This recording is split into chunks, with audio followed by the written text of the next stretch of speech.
Hey guys, welcome back to my channel. So I have another cat video, a cat making video for you. Another one part of my action cat series where I make cats doing weird things or actions. This one is my second one, which is currently up for grabs. Payment plans are welcome, creaturesandat.com, so just let me know. Shoot me a message and I can tell you how they work if it's something that you need. But anyway, this is a little yawning blue point Siamese. So we have a little yawning pose. I'd sculpted the inside of the mouth, if that will focus, out of polymer clay. So the entire head is and feet are sculpted out of polymer clay, but we added some more little detail work on the inside of the mouth. Got the little whiskers for realism, and faux fur body. I airbrushed the points on, and yeah, nice and squishy, but it is posable with a ball and socket armature inside as well. So if you want to know how I made him, then just keep watching.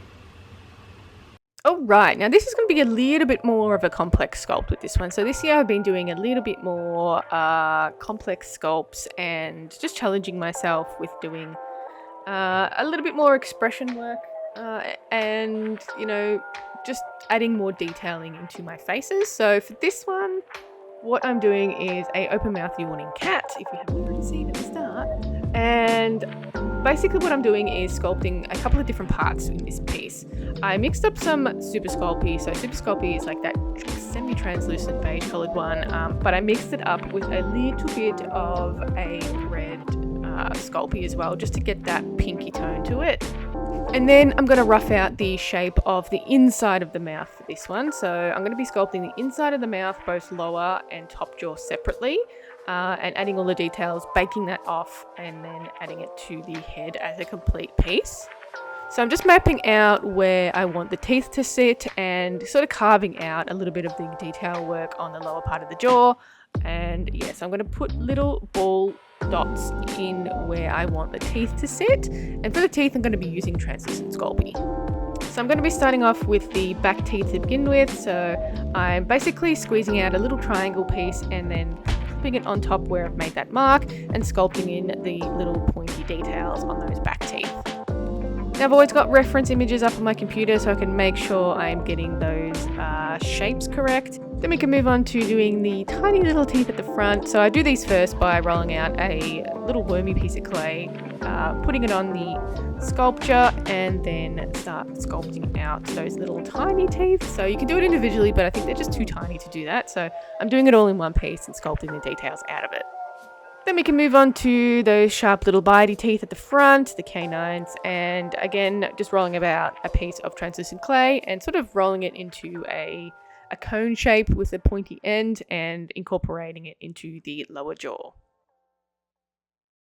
Now for the tongue, so I've basically rolled out a worm piece of clay and flattened it. That's the easiest way to get a tongue, making sure that it is a good thickness, not too thick, not too thin, and making sure it's going to sit where I want it to sit before I start adding any little details or incorporating it into the head. So I curled the end of it just to get that little curling action, just to get a bit more characteristics into the head of the yawning cat. Then I can go ahead and add a little bit of veining underneath the tongue by rolling out a thinner piece of worm clay and incorporating it into the bottom of the tongue. And then I'll go ahead and start adding all those little pointy sandpapery texture to the top of the tongue. Now to do the sandpapery texture, basically what I do is get a little fine needlepoint tool and sort of flick up the clay just to get that little peak. And this basically creates that little sandpaper texture. It's really, really easy. If I were to do a bigger cat, I'd probably do something a bit different, but because this is smaller, a really small, sometimes less small. And then we can add it to the lower jaw, and I'm just curling the back of the tongue as well because we're doing a yawning action, and a lot of the reference images have a curled tongue at the back. So I'm just pinching that together once it's been put onto the lower clay piece.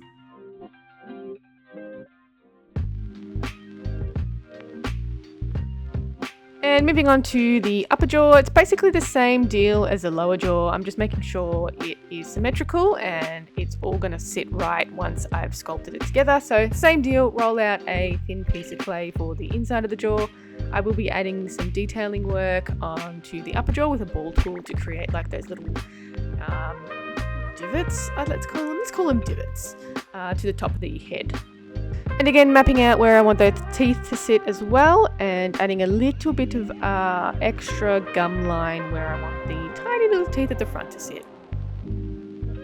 So for the tiny little teeth, I'm just doing it in a straight run and then adding the little indentations to make the tiny teeth because they're too small to do individually. So this method works well as well. For the canines, I just roll out equal parts of clay again and shape them into a pointy little tooth.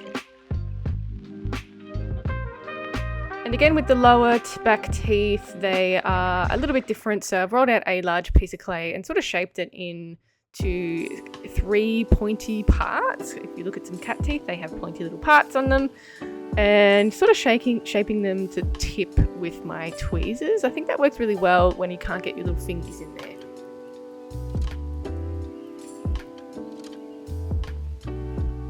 Alright, so now I'm going to be adding those little ridges that you can see on the inside of the mouth, using my little silicone tool to create a little indentation in the middle, and then I'll go in with my ball tool and create those little ridges on each side of that indentation.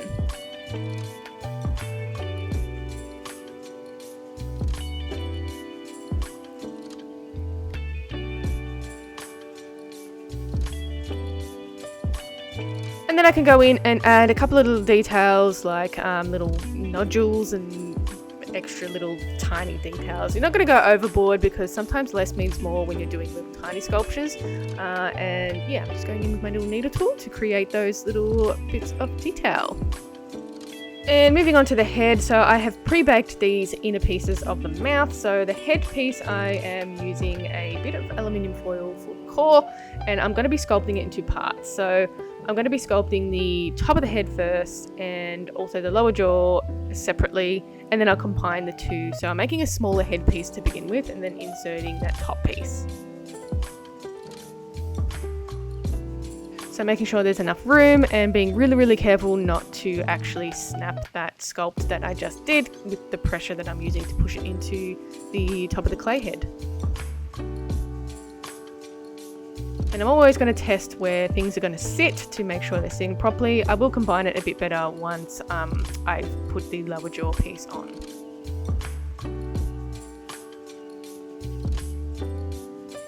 Okay, so starting to combine the lower jaw to the top of the head. So it is a really wide open jaw because it is a yawning cat. So I'm just using a piece of Sculpey Original to attach it to the back of the head, and then I'll add a little bit of that gum colour to sort of combine it and make it more complete. Okay, so I can start filling out the inside of the mouth now and building up on that mouth line a little bit more by adding a bit of clay to create sort of that gum line, I guess, and also start creating some detailing work inside the mouth. So there's more details to be done rather than just like the teeth and the top of the jaw. So there's all these little bits and pieces around the side as well.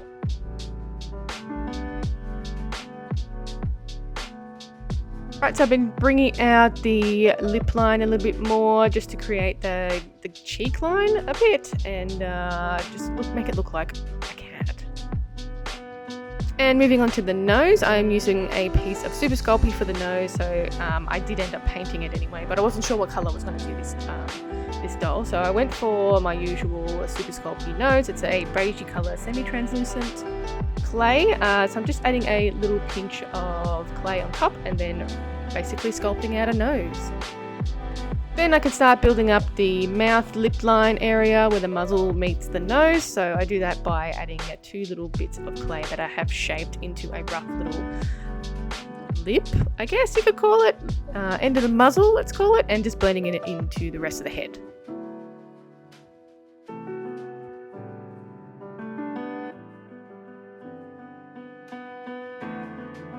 And then just building up a little bit of character around that muzzle piece as well. Now for the eyes, I'm just going to add a tiny worm of clay around there and sort of build up with some eyelids. So these are going to be closed eyes because it is a yawning cat, so no glass eyes today, something a little bit different. Yeah, just building up that eyelash, eyebrow, eyelid line with a little bit of worm clay and blending it into the rest of the head.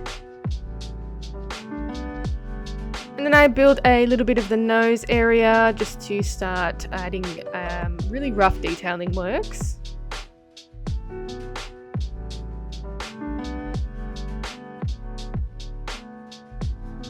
And also building up that brow line as well to start creating some more character and dimension to the head.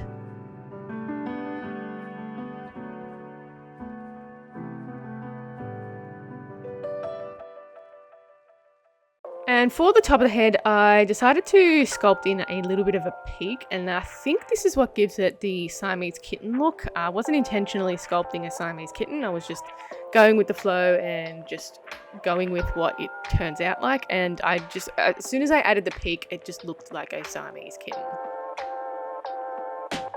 Now for the ears, I'm just sort of playing around with some ear shapes as well. So I've sculpted out equal parts of clay and shaped them into a pretty pointy ear, and then I can sort of maneuver them to get them to sit where I want it to. So yawning cats, I sort of made it a little bit flatter than straight ahead, and I think the ears also give Siamese cat.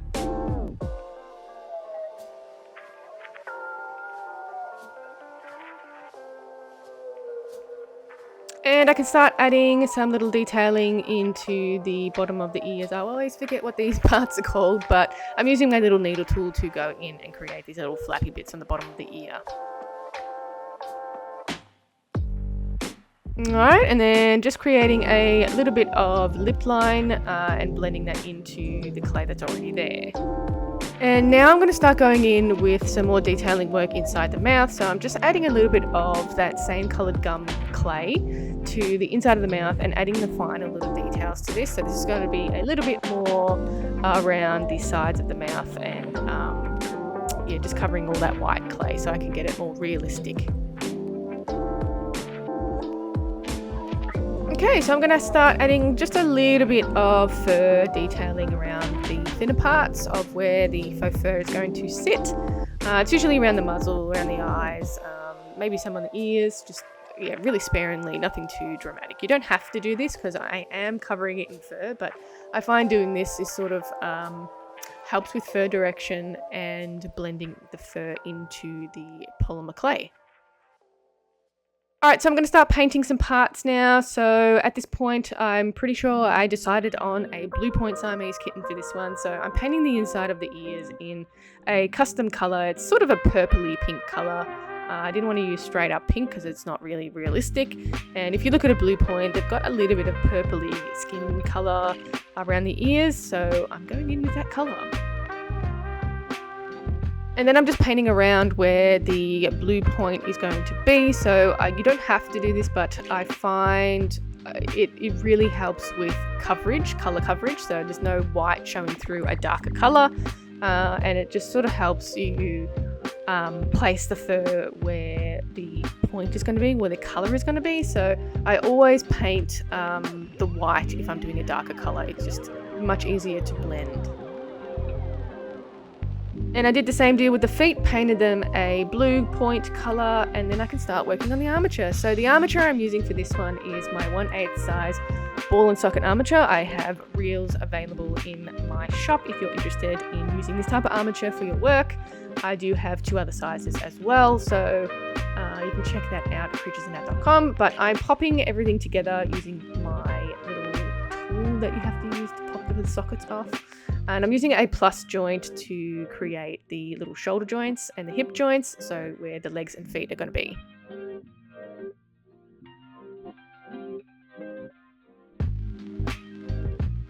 Once it's all popped together, I can then start the process of needle felting the body. So what I do is wrap the armature in some pipe cleaners, and that basically acts as a catch for the polyfill to stick to.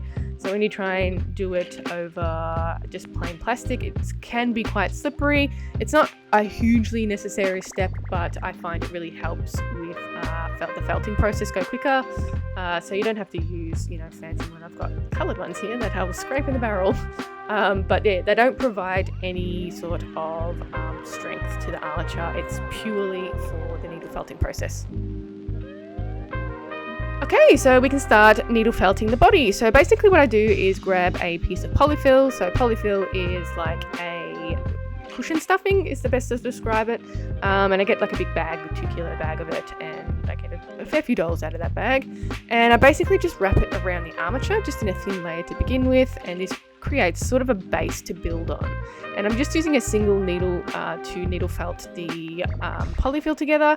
I don't go overboard with the needle felting because I am going to be covering it in faux fur. It's purely just for a like a frame basically that I can sew the faux fur over the top. So really quickly, as fast as I can, needle felting a structure onto that armature. And once I've got that body covered with that thin layer, I can start building up all the details. So it's usually around a little bit on the neck, not so much on the legs, but more on the body itself.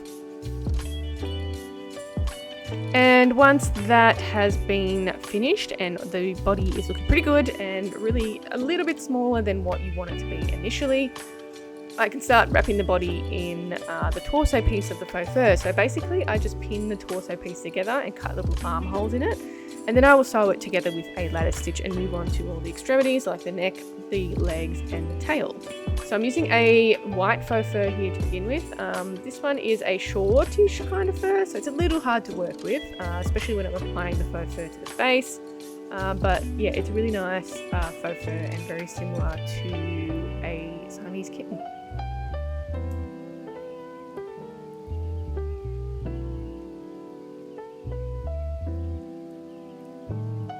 So once it's pinned all together, I can start sewing it. So I start sewing by the neck piece and going down. I will do a neck piece separately, but just sewing around the neck to begin with the lattice stitch and some good quality thread, because you need a bit of tension on that stitch to keep the seam closed.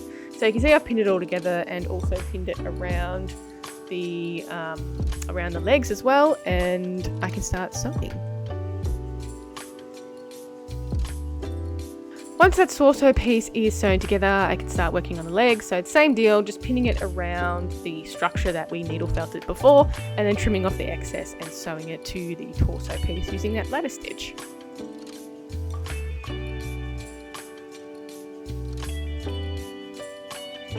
Now I'm not going to bore you with watching me sew for hours on end, so let's skip to the good part. Okay, next step is gluing the fabric to the polymer clay piece. So I use a tacky fabric glue to glue all my pieces together.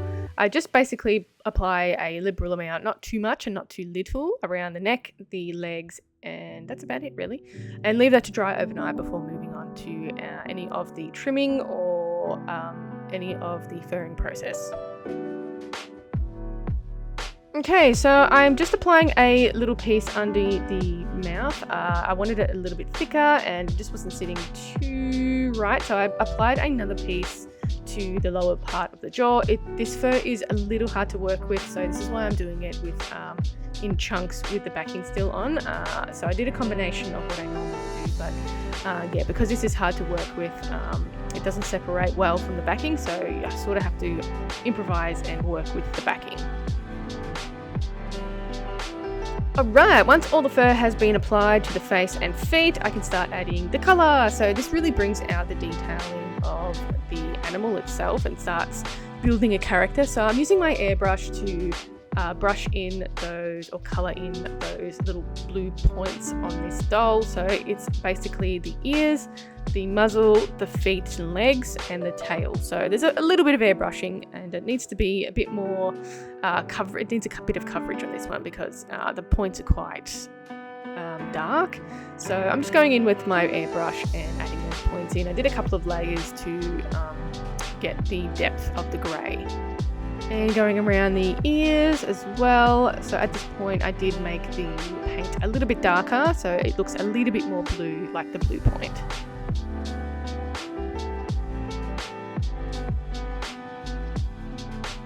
And then also airbrushing onto the legs. So we want to sort of have a feathering where the colour ends and the white starts. And once the airbrushing is dry, this doll's almost done. I add the final little details like nails and whiskers. I have a whisker tutorial in my shop if you want to know how I do my whiskers. But that's pretty much it for this piece. So he's available in my shop at creaturesinnet.com. Please let me know if you want a payment plan. I do offer them. I'm really flexible with that type of stuff. And yeah, check me out on Instagram, Facebook, TikTok, all that stuff. I do lives quite often as well. So join me for those where I make a little chit chat and stuff. So don't forget to like, subscribe, comment, all that stuff. It helps my channel grow and keep making these dolls.